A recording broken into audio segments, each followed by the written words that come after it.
जय श्री श्याम भक्तों, पुरुषोत्तम मास का पावन महीना चल रहा है और इस महीने में हम जो भी दान पुण्य स्नान श्रवण कथा सुनते हैं उसका हमें करोड़ों गुना फल मिलता है। चाहे आप पाप करेंगे तो भी आपको करोड़ों गुना फल मिलेगा। तो इसलिए पाप से वंचित रहे और दान पुण्य श्रवण जितना कर सकते हैं हमें इसमें करना चाहिए, क्योंकि हमें करोड़ों गुना फल मिलने वाला है। अब जो धर्मात्मा हैं जिन्हें दान तिथि के अनुसार देते हैं, तो आज मैं आपको तिथि के अनुसार दान बताऊंगी, शुक्ल पक्ष और कृष्ण पक्ष दोनों। वैसे तो आप दान कुछ भी दे सकते हैं, लेकिन 30 दिन के 30 कुछ दान होते हैं जो मैं आपको बताऊंगी। बाद में बताऊंगी कि आपको कैसे सोसेरी लेनी है इस महीने में, वो भी मैं आपको बताऊंगी। चलिए शुरू करते हैं। बोले विष्णु भगवान की जय। श्रीमन नारायण नारायण नारायण, श्रीमन नारायण नारायण नारायण, भजमन नारायण नारायण नारायण, लक्ष्मी नारायण नारायण नारायण, भजमन नारायण नारायण नारायण। शुक्ल पक्ष के तिथि के अनुसार देवता होते हैं, फिर उनकी दान सामग्री भी दी जाती है। प्रतिपदा तिथि जो एकम तिथि होती है उसे पड़वा तिथि भी बोलते हैं। उस दिन विष्णु भगवान का दिन होता है। हमें अन्न का दान देना चाहिए। अन्न में आप कुछ भी मर्जी ले सकते हैं, गेहूं, चावल, चना, दाल, मूंग, बाजरा, कुछ भी आप ले सकते हैं। सामर्थ्य के अनुसार दान दे सकते हैं। दान सामग्री में सिक्का, रुपया, दक्षिणा अवश्य रखें। द्वितीया तिथि को, शुक्ल पक्ष की द्वितीया तिथि को सब्जी दान देनी चाहिए। शुक्ल पक्ष की तृतीया तिथि को गुड़ दान देना चाहिए। शुक्ल पक्ष की चतुर्थी तिथि को शहद दान में देना चाहिए। शुक्ल पक्ष की पंचमी तिथि को खोपरा दान देना चाहिए। शुक्ल पक्ष की षष्ठी तिथि को नींबू देना चाहिए। शुक्ल पक्ष की सप्तमी तिथि को बादाम देना चाहिए, खारक देना चाहिए। अष्टमी तिथि को माखन घी देना चाहिए। नवमी तिथि को शक्कर दान देना चाहिए। दसवीं तिथि को ककड़ी दान देना चाहिए। एकादशी तिथि को दूध और दही दान में देना चाहिए। द्वादशी तिथि को, जिसे बारस तिथि भी बोला जाता है, उसमें फल का दान देना चाहिए। त्रयोदशी तिथि को तिल्ली का दान देना चाहिए, सफेद तिल का दान देना चाहिए। 14 तिथि को आचार दान देना चाहिए, मुरब्बा दान दे सकते हैं। पूर्णिमा तिथि को पापड़, गुंजा, संजोरी, ये दान आप दे सकते हैं। पुरुषोत्तम मास के कृष्ण पक्ष को, पड़वा तिथि को प्रतिपदा तिथि भी कहते हैं, इसे एकम तिथि कहा जाता है। उसमें आप मखाना दान दे सकते हैं। दूज तिथि को अनारसा दान दे सकते हैं। तीज तिथि को सुपारी दान दे सकते हैं। चौथ तिथि को लौंग, इलायची, पान दान दे सकते हैं। पंचमी तिथि को काजू, चारोली दान दे सकते हैं। छठ तिथि को काशी फल, जिसे कद्दू भी कहा जाता है, वो दान दे सकते हैं। सप्तमी तिथि को मिश्री, किशमिश दान दे सकते हैं। अष्टमी तिथि को दीप दान कर सकते हैं। नवमी तिथि को मूंग की दाल दान में दे सकते हैं। दसवीं तिथि को वस्त्र, कपड़े दान में दे सकते हैं। एकादशी तिथि को, जिसे ग्यारस भी कहा जाता है, ग्यारस तिथि को सिंघाड़ा, मूंगफली के दाने दान दे सकते हैं। बारस तिथि को गुप्त दान दे सकते हैं। तेरस तिथि को कुमकुम, हल्दी, मेहंदी, तेल दान दे सकते हैं। 14 तिथि को आसन दान दे सकते हैं। अमावस्या तिथि को संपुट होता है, उस दिन महीना संपुट होता है, तो उस दिन मालपुआ का दान देना विशेष महत्व रखता है। ये 30 दिनों में जिन्होंने दान कर लिया, 30 दिन बाद आपको अपने आप ही घर में बदलाव नजर आने लग जाता है। ये हमारे शास्त्र कहते हैं, ऋषि मुनि कहते हैं, ये पुरुषोत्तम मास के लिए सभी उतावले रहते हैं। सूर्य उदय होने से पूर्व जो स्नान कर रहे हैं वो कुंभ का स्नान कर रहे हैं। 165 वर्ष के बाद यह ऐसा अधिक मास आया है जिसका फल हमें करोड़ों गुना फल मिलता है। इसमें क्या कर सकते हैं? और भगवान की परिक्रमा, बहुत महिमा है भगवान की परिक्रमा करना। तीर्थ की परिक्रमा करना सबसे बड़ी महिमा है। आप मंदिर नहीं जा सकते, घर में तुलसी के पौधा है, उस पर आप फेरी लगा सकते हैं, परिक्रमा कर सकते हैं। तुलसी की कुछ पत्तियां रख करके उनकी परिक्रमा करें और बाद में उसको सारे प्रसाद के रूप में ले लें। इसकी सबसे बड़ी महिमा है। एक लोटे में जल ले, तांबे का हो सकता है, पीतल का हो सकता है, उसमें फूल डालें, थोड़ा सा दूध डालें, थोड़ा सा मीठा डालें, पीपल की जड़ों में डालें। अगर आपको दिन दुगनी रात चौगनी तरक्की चाहिए तो तरक्की जरूर होगी। परिक्रमा करें पीपल की, इसका फल हाथों हाथ मिलता है। न जाने कहां कहां हम भटकते रहते हैं। पुरुषोत्तम मास का महीना है, आप ये करके देखें। प्रभु का भजन करेंगे तो हमारी इंद्रियां सक्रिय होगी, अहंकार खत्म होता है। आप देखेंगे जिन्हें गुस्सा आता है, जिनके घर में लड़ाई होती है, आप प्रभु का भजन करके देखिए इन दिनों में, आपको 30 दिन बाद अपने आप रिजल्ट दिखने लग जाएगा। अन्न का दान जरूर करें। लोहे का दान बताया गया है इस महीने में, बहुत बड़ी महिमा है। जल के दान की बहुत बड़ी महिमा है, परिक्रमा की बहुत बड़ी महिमा है, पुराणों के श्रवण की बहुत महिमा है। जैसे मैं हमेशा आपको कहती रहती हूं कि श्रवण करें और श्रवण कराएं, उनकी बहुत बड़ी महिमा है, उनका हम गुणगान नहीं कर सकते हैं। और क्या दान दे सकते हैं? हनुमान चालीसा दान दे सकते हैं, गीता जी दान दे सकते हैं, सुंदर कांड दान में दे सकते हैं अपने पूर्वजों के निमित्त। क्योंकि इस साल जो पुरुषोत्तम का महीना आया है वो पूर्वजों के,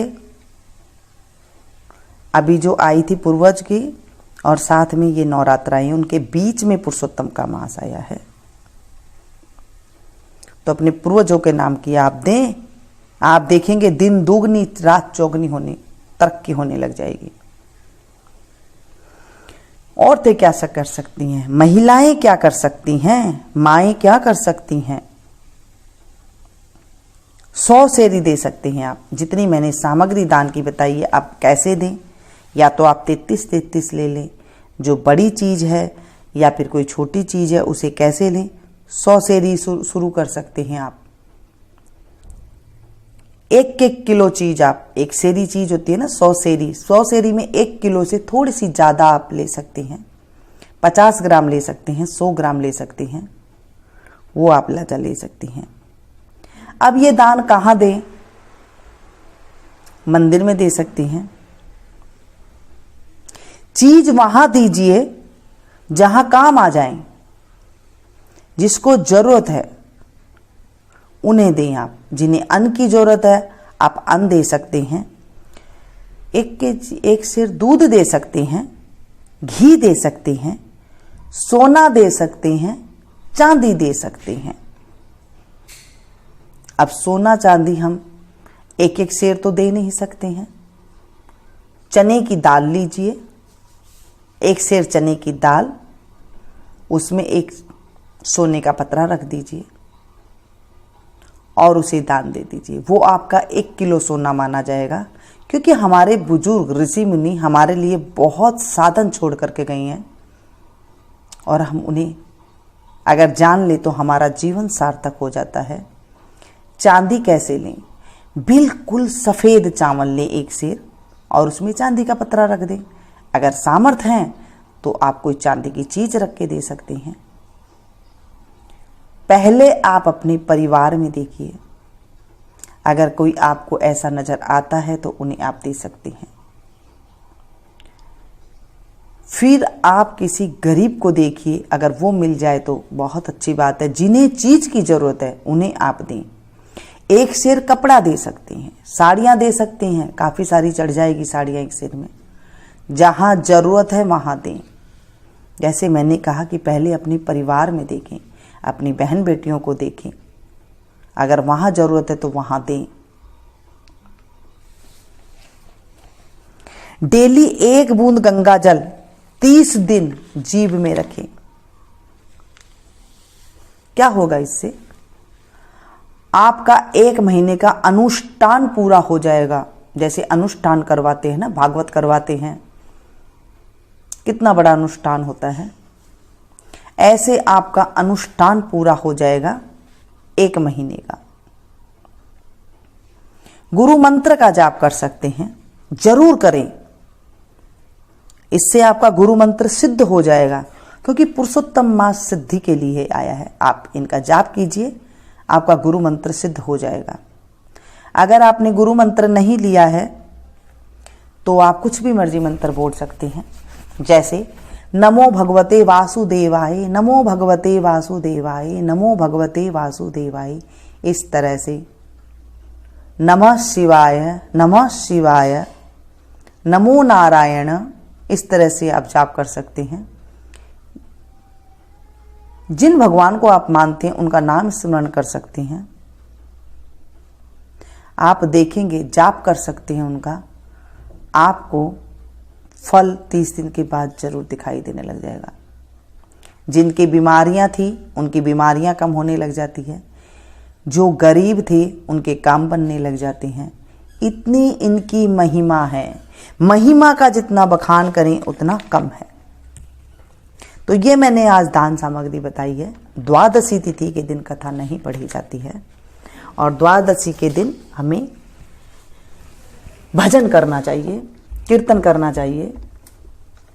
तो इस तरह से आज मैंने ये आपके साथ बात शेयर की है। अच्छी लगी हो तो प्लीज़ एक लाइक ज़रूर दें। इसे ज़्यादा से ज़्यादा अपनों के साथ शेयर करें, क्योंकि जितना हम श्रवण करते हैं, पुराणों का श्रवण करते हैं, उतने ही हमारे जिंदगी के पाप खत्म होते हैं और पुण्य की प्राप्ति होती है। जब हमारे पुण्य बढ़ जाते हैं तो हमारे जीवन में सुख आने लग जाता है। बोले विष्णु भगवान की जय। श्री कमल नेतर कटि पीतांबर अधर मुरली गिरिधरम मुकुट कुंडल करल कुटिया सांबरे राधेवरम कूल यमुना धेनु आगे सकल गोपियन के मन हरम पीत वस्तर गरुड़ वाहन चरण सुखनित सागरम करत केले कलोल निसदिन कुंज भवन उजागरम अचर अमल अडोल निश्चल पुरुषोत्तम अपरापरम। दीनानाथ दयालु गिरिधर कंस हिरणाकुशहरम। गल फूल माल विशाल लोचन अधिक सुंदर केशवम। वंशीधर वासुदेव छैया बलि छल्यो हरिवामनम। जल डूबते गज राख लीनो लंक छेदो रावणम। सपत दीप नव खंड 14 भवन किनो राम जी एक पलम। द्रौपदी की लाज राखी कहा लोपमा करम। दीनानाथ दयालु पूर्ण करुणामय करुणा करम। कवि दत्त दास विलास निसदिन नाम जपत नट नागरम। प्रथम गुरु जी के चरण बंदो यस्य ज्ञान प्रकाशितम। आदि विष्णु जुगादि ब्रह्मा सेविते शिव शंकरम। श्री कृष्ण केशव कृष्ण केशव कृष्ण केशव यदुपतिम। श्री राम रघुवर राम रघुवर राम रघुवर राघवम। श्री राम कृष्ण गोविंद माधव वासुदेव श्री वामनम। मत्स्य कच्छ वराह नरसिंह पाहि रघुपति पावनम। मथुरा में केशव राय विराजे गोकुल बाल मुकुंद जी। श्री वृंदावन में मदन मोहन गोपीनाथ गोविंद जी। धन्य मथुरा धन्य गोकुल जहाँ श्रीपति अवतरे। धन्य यमुना का नीर निर्मल ग्वाल बाल सखावरे। नवनीत नागर करत निरंतर शिव बिरंची मन मोहितम। कालिंदी तट करत क्रीड़ा बाल अद्भुत सुंदरम। ग्वाल बाल सब सखा विराजे संग राधे भामिनी। वंशीवत तट निकट यमुना मुरली की टेर सुहावनी। बजराग वेश रघुवंश उत्तम परम राजकुमार जी। सीता के पति भक्तन के गति जगत प्राण आधार जी। जनक राजा परण राखो धनुष बाण चढ़ावई। सती सीता नाम जाके श्री रामचंद्र प्रणामई। जन्म मथुरा खेल गोकुल नंद के हरि नंदनम। बाल लीला पतित पावन वासुदेव वासुदेव कम। श्री कृष्ण कलिमल हरण जाके जो भजे हरि चरण को। भक्ति अपनी देव रे माधव भव सागर के तरण को। जगन्नाथ जगदीश स्वामी श्री बद्रीनाथ विश्वम्भरम। द्वारिका के नाथ श्रीपति केशवम प्रणमाम्यहम्। श्री कृष्ण अष्टपद पढ़त निसदिन विष्णु लोक सगच्छतम। श्री गुरु रामानंद अवतार स्वामी कविदत्त दास समापतम। श्री गुरु रामानंद अवतार स्वामी कविदत्त दास समापतम।